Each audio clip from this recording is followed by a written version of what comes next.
For most of his life, Lyndon McLELLAN had been in the business of country stores, the type of stores where the employees know the customers' names by heart and workers remain loyal for years and years.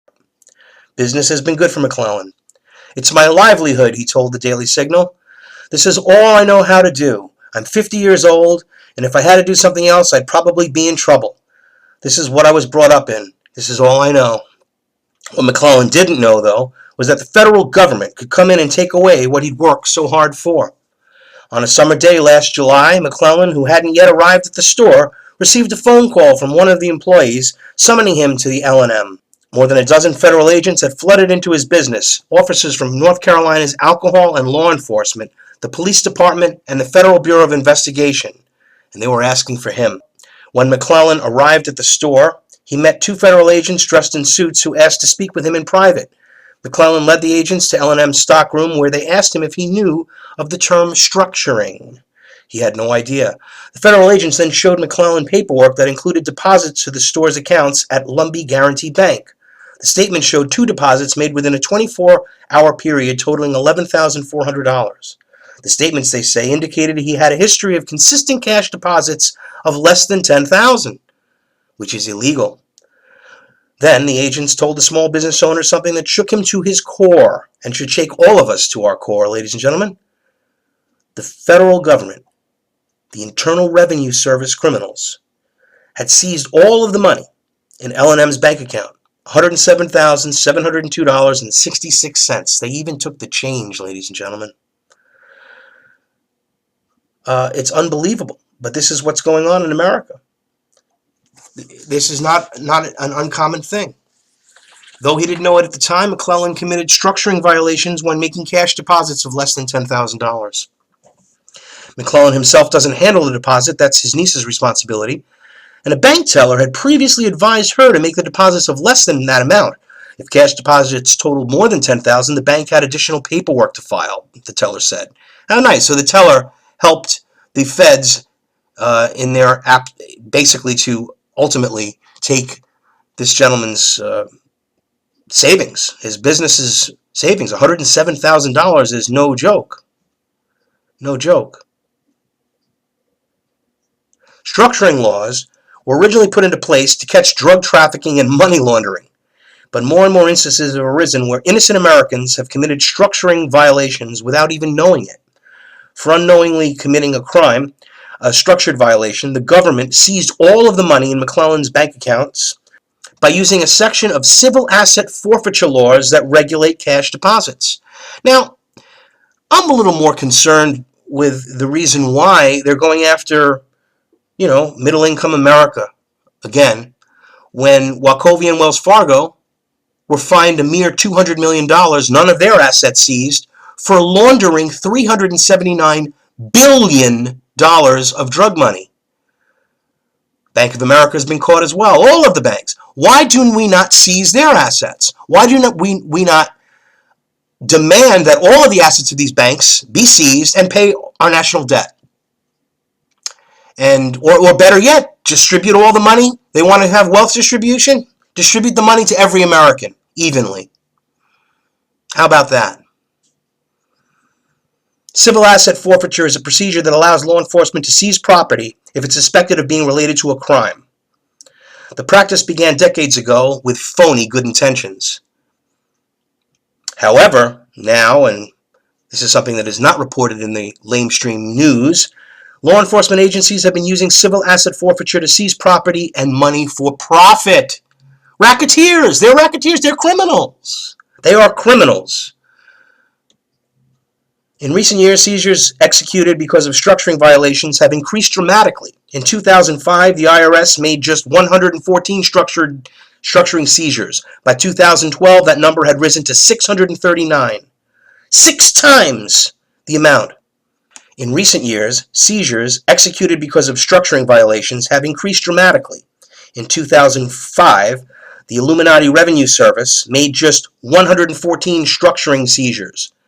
By 2012, that number had risen to 639. 6 times the amount. During that same period, the agency seized $242 million for structuring violations.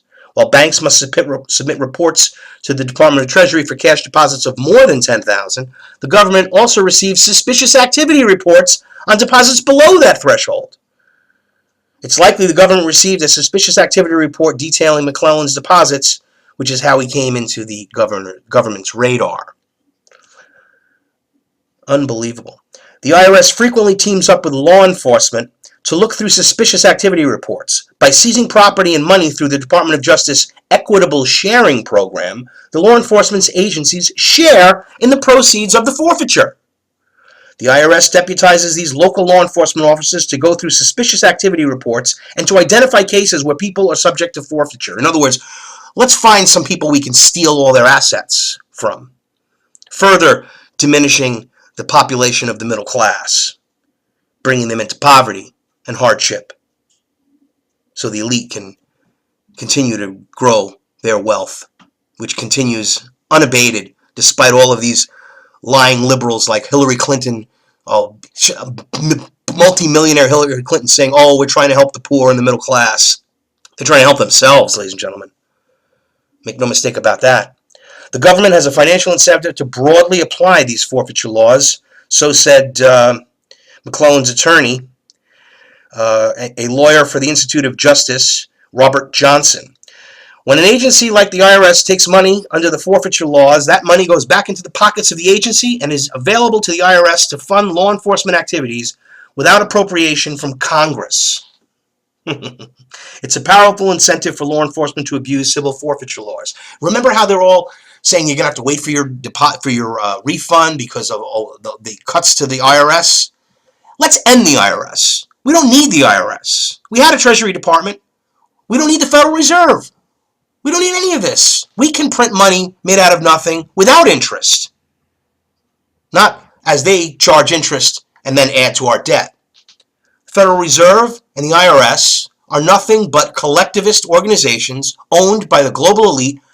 They're not even Americans that own these organizations. They're private corporations owned by central banks who are owned by the 13 top families, the 13 Illuminati bloodline families. And this is just the way it is. And now, in California, cities are making millions seizing property and money from law-abiding citizens. Clustered in areas around Los Angeles County, people are seeing their property and money seized through civil asset forfeiture, and it's making police departments tens of millions of dollars.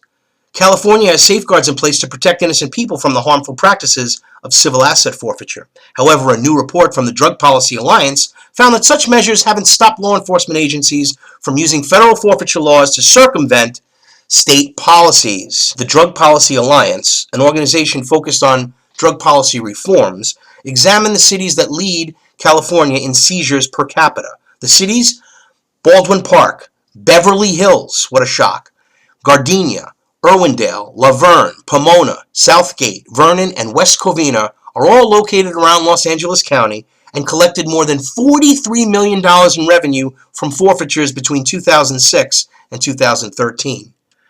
We use federal forfeiture, Baldwin Park Police Captain David Reynoso told the Drug Policy Alliance. It's just more beneficial to us. Baldwin Park has a population of 75,000.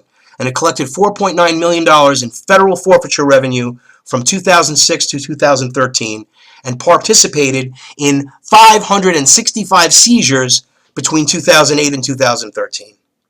The city of Irwindale, meanwhile, saw $802,000 in revenue from Justice Department forfeiture program, and it now has a population of only 1,400 people. According to the Drug Policy Alliance findings, law enforcement agencies in the California cities studied use revenue from civil asset forfeiture to pay for overtime, communications, and computers, and to purchase and maintain vehicles. Welcome to the rising police state and how they're funding it, ladies and gentlemen.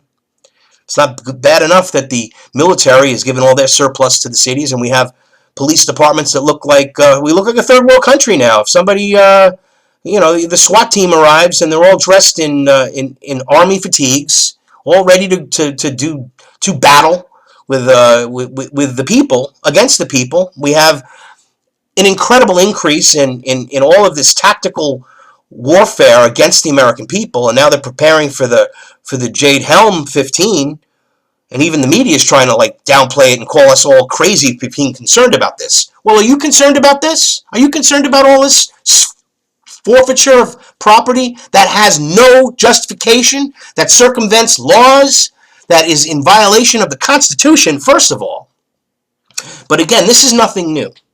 This is nothing new. Here is a clip from 1996. Aaron Russo had a very short-lived cable show called Mad as Hell.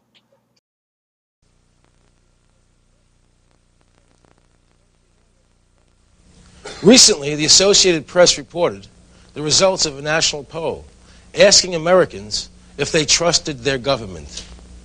70% did not. One of the reasons this figure is so high is people are becoming more aware that we have all but lost our rights to due process and the presumption of innocence until proven guilty. A man's home is no longer his castle. Tonight's show is going to focus on asset forfeiture.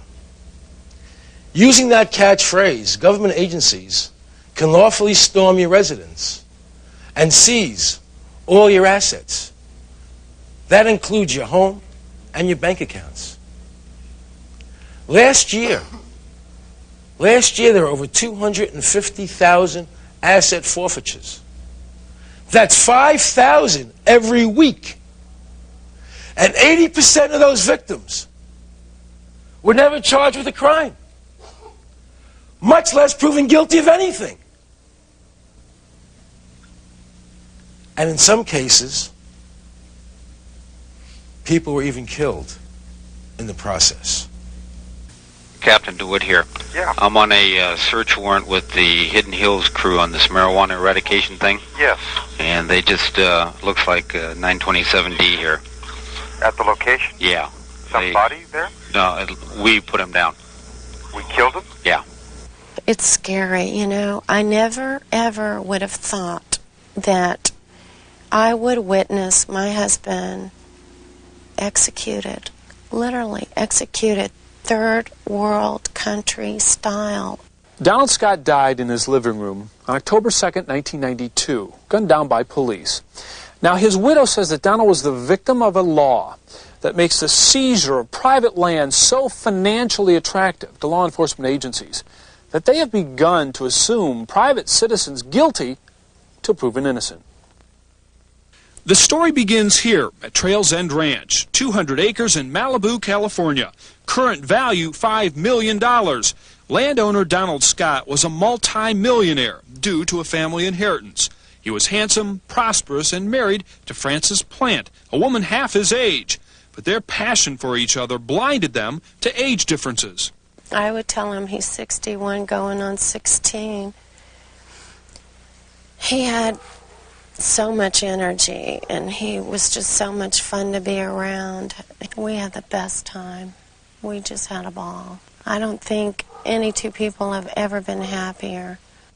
But their idyllic life at Trails End soon became a gothic nightmare. Good morning. I'd like to welcome you all to Rancho Sierra Vista Sahuiwa on behalf of the National Park Service. In the 30 years since Donald Scott purchased his ranch, the National Park Service had bought up every available land parcel surrounding Trails End, making Scott's land a choice morsel for federal acquisition. The Park Service judged Trails End crucial to complete its federal land acquisitions agenda. Friends say that the Park Service had approached Donald repeatedly about selling, but he refused. Donald always had a feeling that the government would do something, or the national park wanted this land to the point of where they would do anything to get this land, even kill him.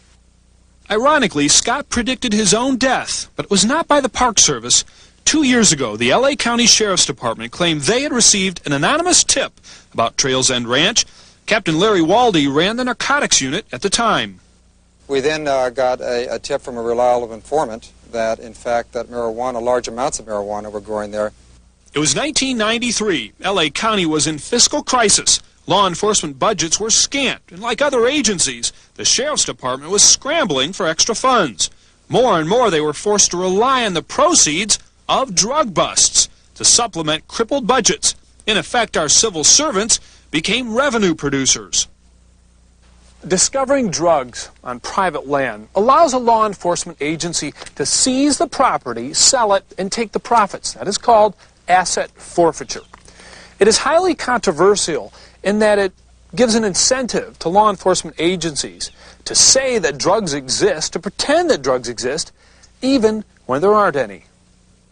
Financially motivated to confirm the anonymous tip, Deputy Sheriff Gary Spencer ordered aerial reconnaissance, and DEA agent Charles Stowell complied. In a flyover the ranch, he claimed he saw 50 marijuana plants attached to lines suspended from tree branches. There is virtually no way that Stowell could have seen through that canopy of trees. It's like a rainforest. It's impenetrable. Michael Bradbury is district attorney for Ventura County. His investigators studied the Scott case for months. Their findings were explosive, concluding the LA Sheriff's Department was motivated in part to seize the ranch for the government. I think Agent Stowell was under tremendous pressure from the Los Angeles Sheriff's Office in the person of Deputy Spencer to come up with the opinion that marijuana was being cultivated on the ranch. As a matter of fact, after Stowell initially said that he had seen marijuana, he called Spencer back and said, "I am not comfortable with you using my name, and you have to corroborate me." Despite Agent Stowell's reservations, the Sheriff's Department marshaled ground teams from the National Park Service and the Border Patrol. But even their ground surveillance turned up no marijuana. Nevertheless, law enforcement still commandeered a search warrant and ordered the troops to move in. 27 people were at the scene. There were at least 5 different agencies. You had the National Park Service there because we worked with them in dealing with the marijuana eradication program. LAPD was there and DEA was there. Coupled with that is the National Guard that we worked with. There was a crash and the house started shaking. And when I first realized it wasn't an earthquake, and I saw a man's face looking at me through the window. Here these men come running towards me, and I'm backing into my living room, screaming, "Don't shoot me, don't kill me." My husband heard me, and he came out into the living room screaming, "Francis, are you all right?" And he had his gun pointed up in the air, and he looked at me, and they yelled, "Put your gun down, put your gun down, put your gun down." And that was the last thing he said, and they just murdered him. This picture of these men was taken moments after they killed him by their own Sheriff's Department, and they're smiling like, I don't know what. The troops searched the entire property, including a grove of trees where the 50 marijuana plants were allegedly spotted by aerial reconnaissance. And there was no marijuana. But we found some lines suggesting the block and tackle method on some of the trees in that general vicinity. There's no evidence that there were ropes and lines there. I will never be able to be convinced they came here to serve a search warrant. So why did 5 government agencies storm the house that morning? Was the raid on Donald Scott's property part of a government conspiracy to obtain his land for the Park Service under asset forfeiture laws? Does that sound too far-fetched to you? Not if you consider the findings of the DA's office. Curiously, the district attorney's investigation yielded these documents. They were passed out during a briefing before the raid. A property appraisal of the 200-acre ranch and a map, including a notation by Agent Stowell that a neighboring 80-acre parcel had recently sold for $800,000. The district attorney doesn't understand why a search for drugs would include such information unless seizing Scott's land was law enforcement's motive. I think this is simply a case of a good officer, very aggressive, who lost his moral compass, saw an opportunity to have his star rise rapidly in the department by seizing a significant asset.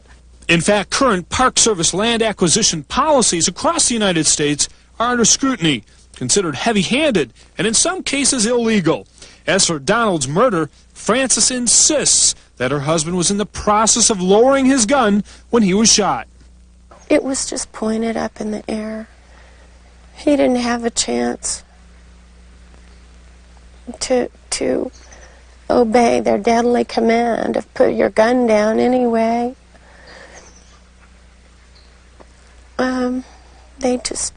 They just blew him away. And Frances's nightmare just kept getting worse. Months after Donald's murder, the ranch house burned down. Frances says it may have been arson. The house is burned down because the national park refused to let the Ventura Fire Department put out the fire. They could have made a very simple fire break. They had all their equipment there just to make one little fire break, and the national park stopped them. They said it is against our park policy to disturb the natural beauty of our park land. And now, guess what? Now the IRS wants to force a sale of this land to make us pay death taxes. So let me get this right. One agency of the government comes in and kills your husband, and now that he's dead, another agency of the government comes in and wants the land. Well, they haven't met me yet. They're not going to get this land. I couldn't believe this could happen in our country. I couldn't believe my father has fought in 2 wars for us to be safe in our homes. And for this to happen in America it's unbelievable.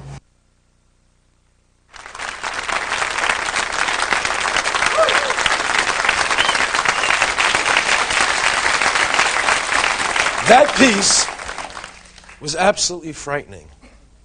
And the fact that the 2 deputies who shot Donald Scott are still in service only goes to prove the point that the government is unaccountable. We are very fortunate to have with us on today's show 3 of America's foremost experts on asset forfeiture. Brenda Grantland is a graduate of George Washington University's law school. She presently serves on the board of directors of FEAR. Forfeiture Endangers American Rights. And Jeffrey Steinborn is a graduate of Yale Law School and a prominent Seattle attorney who specializes in asset forfeitures. Judy Osborne is a hooker from Santa Monica Boulevard. No, I'm just kidding. I'm sorry. A little.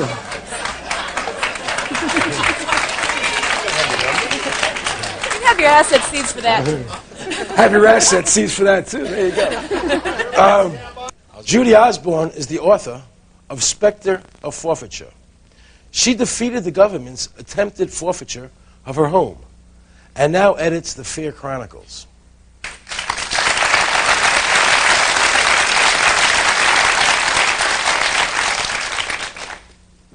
Is what happened to Donald Scott a rare occurrence? Many of the things that happen to Donald Scott happen every day. There are people that are getting killed because of the war on drugs and because police want to seize their house. There are many instances where the police lie to obtain a search warrant. And there are many times when the raids are made on places where no crime is being committed. Mm-hmm. So how does civil forfeiture differ from criminal prosecution? It's so easy to forfeit something civilly. All they have to do is say that we want it and come and get it. And at that point it becomes your burden, you the property owner's burden, to hire an attorney if you can find one who understands the law and to go there and prove that the government doesn't have a right to your property. So it's enormously different. Really all the government has to do is wish for it and it's theirs until you can go try to get it back, which is very difficult.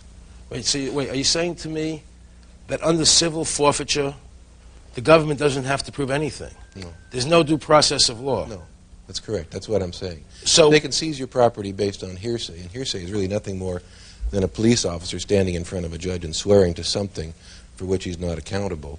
And that's enough to get the papers to seize your house. Then you have to go back to court and try to prove that your house or your property is not tainted by some unlawful conduct. So how does do the police or the authorities decide whether a case is civil or criminal? Well, I think nowadays they have to think more seriously about criminal because of some new developments in the law. But up until about a year ago, the courts had ruled that civil forfeiture of your property was not punishment, and therefore the government didn't have to follow the usual rules that they have to follow when they try to punish you for committing a crime. So if the authorities have the option of saying this is criminal or civil, they can always say it's civil because it's easier for them to take it. Absolutely easier. And that's what they do, and that's why for the last 10 years the government civil forfeiture program has really been running amok. What you have here is the government, well, the looters are in the wheelhouse, and they're using the government as a way to loot the country. And the result of it is that the police in situations like this really run around like children without adult supervision, taking what they want. In about 90% of the cases, there is no recourse. The property's gone, and whatever rights may have been violated along the way are simply ignored. Fortunately, assassinations are rare, but they're certainly not unheard of, and I'm sure we haven't seen the last of them. So they can, if they want to, they can just come in and say that they can just plant evidence and They can do that too, but they don't have to. They don't need evidence. They don't need evidence. They need a cop. We all know how honest cops are. They need a cop who's ready to swear that somebody reliable told him or her that there's pot in your house, or that you sold some drugs or committed some crime, and that the fruits of that crime are invested into your real estate or in your bank account. So if some informant says Aaron Russo is growing marijuana in his backyard, and the cops come and raid my house, they can seize my home, my bank accounts, based on the fact that some informant said that. That's correct. An informant who stands to gain 25% of your seized assets. Whoa! Wait a minute. No! You mean the informant gets a piece of this action? Yes, either in reduced jail time in some cases, but most often up to 25% of the forfeited assets. It's right there in the statute. It's right there in the statute, yes. So I'm going to call up on everybody in here. Hey! This one. Let's seize their house. I'm getting 25% of that? And it places the owner in the untenable situation of trying to prove a negative. I challenge anybody here to prove there was no marijuana in your closet on this day 2 years ago. Prove it.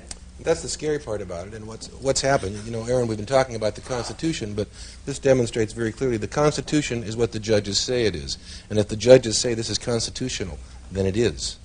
And so one of the problems really is that the judges, we have to have some judges who have the courage to talk about what your rights are and to be offended by this. But the Constitution is very plain English. It's not very difficult to understand. Well, you would think so, but historically it's always been nothing more than what the judges say it is. And this generation of judges seems to have a low esteem for some of these rights that we hold so dear. So who's vulnerable to forfeiture? Like everyone. Anybody. You know, there are lots of cases now where third parties are having their assets seized because of something someone else did.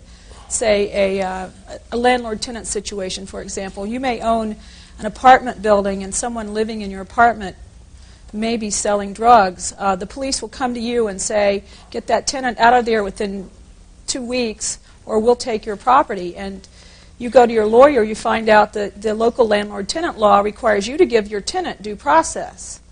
So you start going through the due process that you're required to give under the local landlord-tenant law, and that's not fast enough. They come in and seize your property. There's a couple in Southern California, retired Army, I forget his office. He was an officer, and this was his retirement property, and he lost his entire rental property because he couldn't get the tenant out fast enough to please the cops. If you're a landlord, the situation is even more frightening than that because they can search your rental property illegally. Just kick the door down without a warrant. And if they find something growing there, then they can seize the house. And you, the owner, the landlord, don't have the right to object to the illegal search because you weren't living there. I just had a case like that last week, yes. And they are not embarrassed to stand up in court and say, yes, we're going to take his house, and he has no right to complain that we kicked the door down without a warrant because he wasn't living there at the time. In fact, reporting your suspicions of your tenant's illegal activities to the police is cause enough to have your house forfeited because that puts on the record that you knew that there was something illegal going on. Right. So you can't show your innocence. So you're in a catch-22 situation. Yes. So how does an ordinary citizen protect themselves? You try to get the laws changed. Right that's now, really the only everybody is answer. vulnerable. You can have your assets forfeited for making a incorrect statement on a loan application. Fish and Wildlife not long ago seized a tractor under EPA laws because it ran over an endangered rat. Oh, It didn't help the rat. I heard about that. The Vietnamese farmer was tilling his land with his tractor. He ran over a kangaroo rat, and the government came and took his tractor. They tried to put him in jail for 2 years for running over a kangaroo rat. This is unbelievable. Do you know why I'm so mad? Do you understand what's going on here, guys? I mean, this is sickening. This is and it's our country. If you are a member of a corporation and one individual in that corporation is indicted for instance, a money laundering operation, the government has a theory of tainted money, where his tainted money contaminates all your good money like a drop of ink in a glass of water.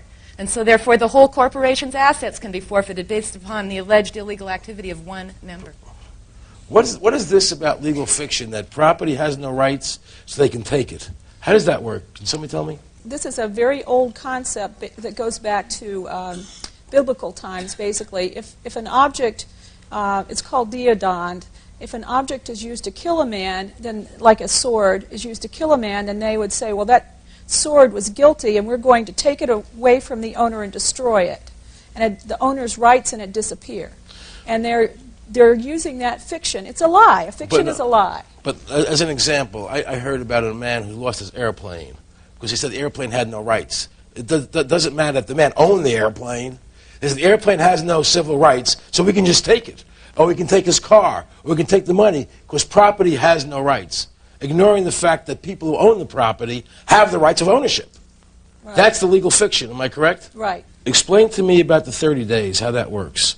That you have 30 days to argue against the seizure, and if you don't do it within 30 days, then you can't get it back? There's a very important part about that I think that you're overlooking. When they take your property, they could hold it for a long, long time and then send a notice out when you happen to be on vacation or whatever. You've got 20 days not only to file a claim, but to pay a cost bond of 10% of the value of the property in order to even fight to get it back. So in order to get a hearing, you've got to pay for it in advance. But if they just took everything you own, how can you pay for anything? Well, you can't. You're indigent, and of course you can't hire a lawyer, but because it's a civil case, you are not appointed a counsel. So you have no money left to hire a lawyer. Correct. They don't give you a court-appointed lawyer, so you can't even fight back in the time allotted. And the law is so complicated that the majority, I would say, of lawyers don't even know how to fight civil forfeiture. This is unbelievable. So people can't fight it themselves. And which federal agencies have the power to do this? Most of them. And that's the reason that most forfeitures, people abandon or give up their property or lose their property without ever going to court, without ever getting a day in court. They just lose it. And though the precedents were set by drug laws, there are over 200 federal forfeiture statutes, and many of them don't even contain the exemption for innocent owners that the drug laws contain. Where does the money go when they take it all? The police get to keep it. Whoa! Whoa! Wait a minute. Not only some guy calls up and says, hey, Russo over there is doing something wrong. He's sleeping with his wife or something. Okay? Sex is not allowed here anymore. Okay? And then they come and raid your house. They take all your assets, right? And then they get to keep them.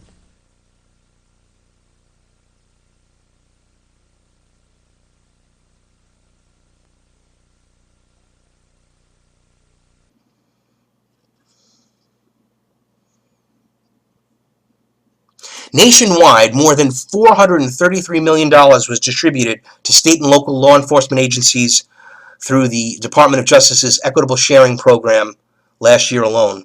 Civil asset forfeiture is a decades-old tool that gives law enforcement the power to seize property if it's suspected of being related to a crime. Though the procedure started with good intentions, which paved the way to hell, as a way to curb money laundering and drug trafficking. As I mentioned, we have money laundering and drug trafficking. Let's go to Gary Webb. With his Dark Alliance series of newspaper articles. He won a Pulitzer Prize exposing the fact that the CIA created the crack cocaine epidemic in the predominantly African-American neighborhoods of South Los Angeles and the Nicaraguan Contra fighters. And, of course, this happened during the Iran-Contra scandal, when President Reagan and his wife were saying, say no to drugs, and they made the big speech about the 1988 Anti-Drug Abuse Act, were actually trafficking in drugs while they're telling everyone not to use them. This is the truth. This is what's real. Not what the phoniness that you're given by the mainstream media and politicians whose pockets are lined by these criminals to keep this little mafia going, the government mafia, to keep taking away the property of the people, to keep making the people dependent upon government resources and government aid. We have an out-of-control government and an ever-closing society. Recognizing the increase in structuring violations from Americans who unknowingly violate the law, the IRS announced last year it would only pursue structuring cases if the money was tied to a crime. And obviously that is absolute bullshit for what has happened to L&M Convenience Mart in Fairmont, North Carolina, and Mr. McLELLAN. Unbelievable. Then in March, the Justice Department announced it too, that it would only pursue structuring cases if the defendant had been charged with a crime or if the money was used for criminal activity. Race-baiting, divisive criminal, former Attorney General Eric Holder said at the time, appropriate use of asset forfeiture laws allows the Justice Department to safeguard the integrity, security, and stability of our nation's financial system while protecting the civil liberties of all Americans. Well, do you think protecting the civil liberties of L&M Convenience Mart? You think that the government's protecting the civil liberties of Mr. McLELLAN? Do you think the government is protecting the civil liberties of all of these cases? Do you really believe that? How many more lies? How many more lies? During a February 2015 hearing on civil asset forfeiture, IRS Commissioner John Koskinen was asked broadly about McLellan's case, in which there were no criminal charges pending or illegal activity conducted. If that case exists, then it's not following the policy, Koskinen said to lawmakers at the House and Ways and Means Oversight Subcommittee. Really? Do you think? Well, you have an absolute criminal, Holder, who's in contempt of Congress before he stepped down, and this just mafia just keeps continuing. And unless we, the people, rise up against this evil tyranny, we too will become victims. Sadly, this is but one aspect of the war on we the people. Asset forfeiture. Please do some research on this. Do your due diligence. Learn what is going on behind the scenes. It affects every single one of us. And the average American is completely unaware that we, the people, are being exploited and targeted by our own government. So where has all of this war on drugs left us? Well, the prison population is through the roof. Drug abuse is rampant. Heroin addiction is out of control in small communities nationwide. So the result of the Anti-Drug Abuse Act of 1988 is, after spending billions of dollars on law enforcement, doubling the number of arrests and incarcerations, and building prisons at a record pace, the system has failed to decrease the level of drug-related crime. Placing people in jail at increasing rates has little long-term effect on the levels of crime. But asset forfeiture has increased dramatically ever since. And not from drug dealers, ladies and gentlemen. Not from drug dealers, as I've just described. Research all of this information. Find your own truth. There is only one truth. Seek and you'll find it.